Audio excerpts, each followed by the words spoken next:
What is up, guys? TechRex here. So in this video we're going to be drop testing the Blue 42mm Sport Apple Watch, not the iWatch, Apple Watch.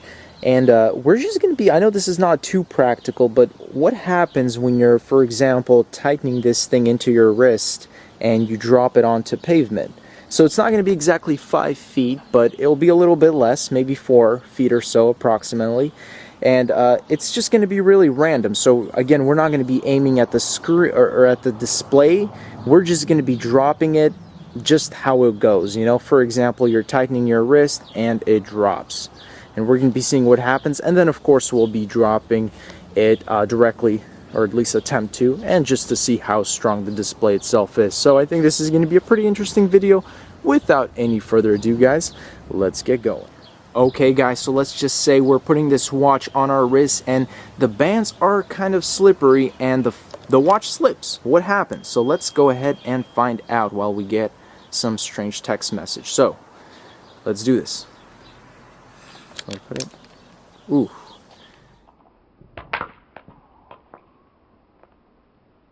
And let's take a look. So these bands are pretty protective. And looks like no harm at all, really. So, you know, it's going to protect your watch. But let's just try the display straight on and see what happens. So let's go ahead and do this one more time. So we're going to do our best to get this pretty much head on. And we're going to do this in 3, 2, 1. Okay, so that was flat on. And let's go ahead and take a... Wow. Are you serious, Apple? Are you serious, Apple?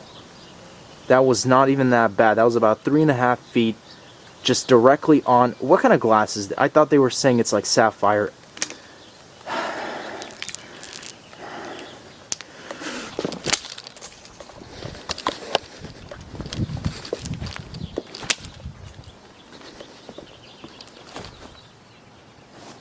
Are you?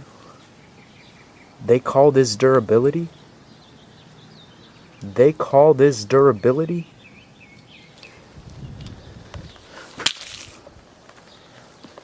Alright, guys, that's pretty much it. You make the decision whether you want to purchase the new Apple Watch. Okay, guys, so quick recap of pretty much what happened until I went crazy with this watch. Apparently, I just learned that the Sport specifically doesn't have the same sapphire screen that some of the higher-end Apple Watches do have. So I guess that's just why it shattered, you know, upon that 4 feet drop directly on. But I found it so amazing that the shatter, the amount of shatter that just occurred was just so tremendous. And then, of course, after that initial second drop or two with actual force, this thing just came off. And here is the Apple Watch. So I mean, this thing is pretty much done for, and I just wanted to show you guys. So again, thank you guys for watching. As always, stay tuned for more videos, and as you guys know it, peace out.